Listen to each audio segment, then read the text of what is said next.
So now this final topic, this is perspective. To some of you it might be familiar because you might have done it in art. But now we're gonna apply some geometric instruction to it. Not more so in 1 point perspective, more so in 2 points.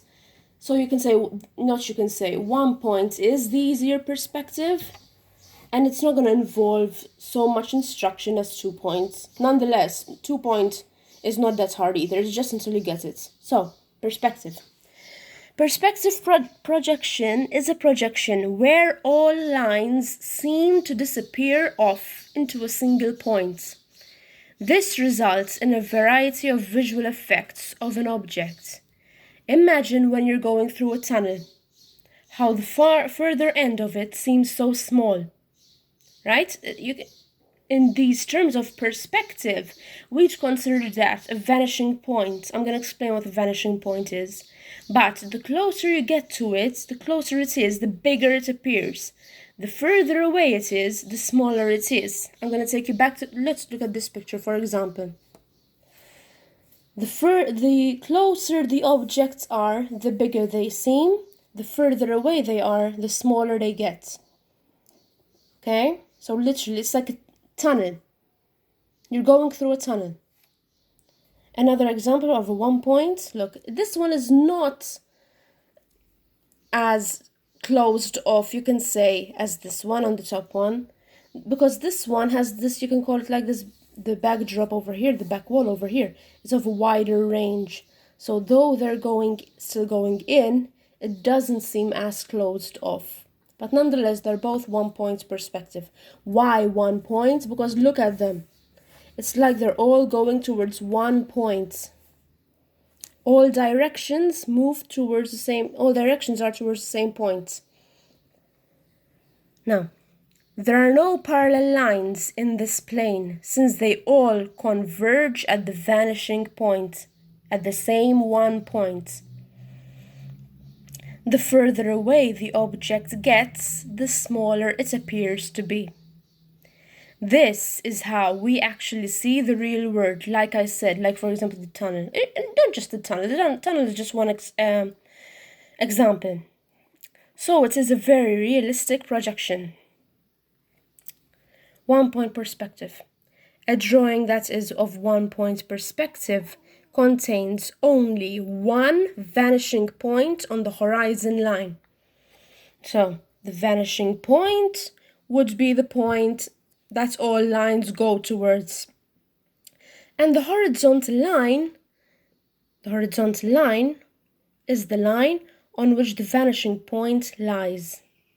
Currently, we're going to see in detail more what they are. Over here, horizontal line. Theoretically, the horizontal line is the line that separates the sky from the ground. But it is also referred to as the vantage point of the viewer.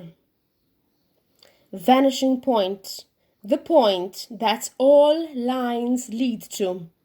It is always placed on the horizon line. Okay, so remember that. The VP, the vanishing point, sometimes I'm going to refer to it as the VP. The VP always lies on the horizontal line. Look at the boxes here, for example. We start from here. We draw a normal square, but then to give it depth from all corners, we go towards the vanishing points, okay? Now, sometimes I might give you a depth. Say, for example, I tell you to draw a depth of 20 millimeters. In that case, you take the ruler, place it like this, and give it the depth you need to give it. And from there, let's say this one was 15. So let's say I tell you to give it a depth of 15 millimeters. You mark out 15, and then just go along these motions. Vertical line, horizontal line, vertical line, horizontal line. Don't forget, where does the vertical line stop? Where this one's on the same line dedicated to this line. So this line this line, is in coherence to this line.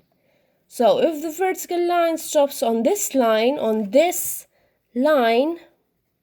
the vertical line over here has to stop on this line as well. Okay?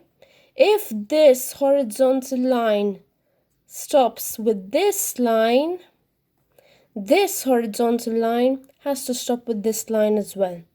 Okay? And here we can see different kinds of perspective depending on where we place our square, where we place our box. So from here you can see it from below, and from the right below, from the left, and here from the top and right, a bit slightly from the right. Okay, and here you can see them better as blocks. Okay, now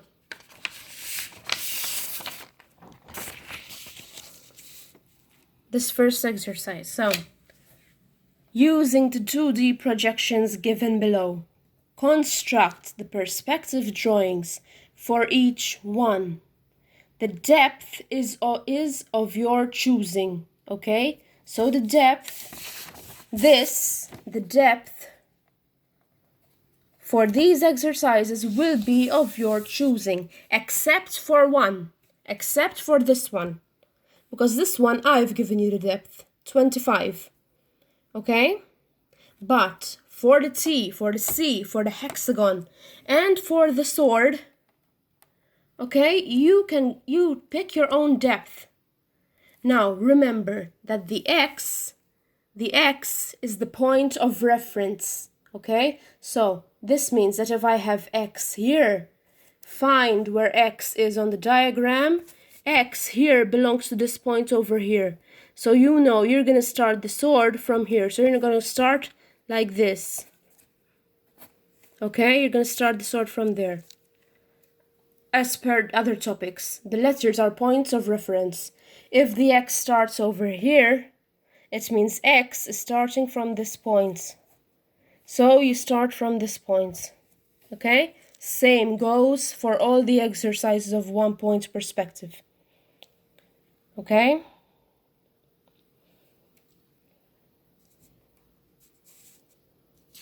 Now, and remember, this line that the VP lies upon, that the vanishing point lies upon, is called the horizontal line.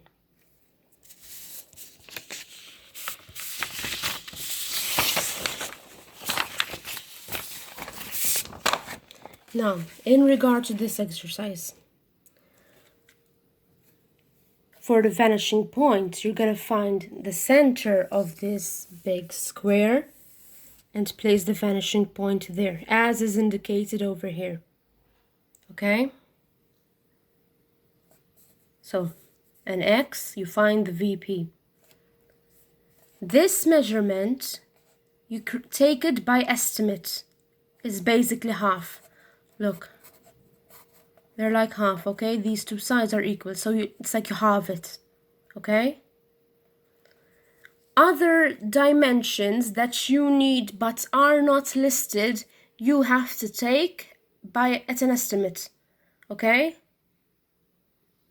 So, you don't need strict dimensions, but take an approximate dimension, okay?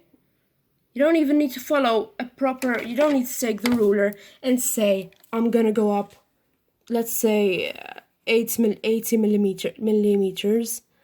You can just go up as much as you want and say, okay, this is good enough. This looks approximately like this. So I'm gonna go with that.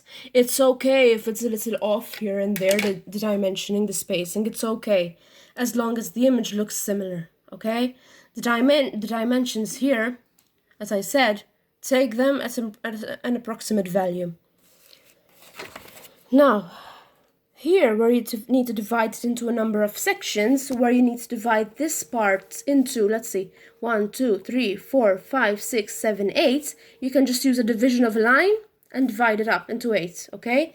Same thing for this side. This side, you can either use a division of a line in another circumstance, or in this case, it's done very easily. Look. Just draw a line from here to the other side, or from here to the other side, and then you draw horizontal lines through them, okay? And then you get this as a result. Okay, not too difficult, not too complicated, 1 point perspective. Okay,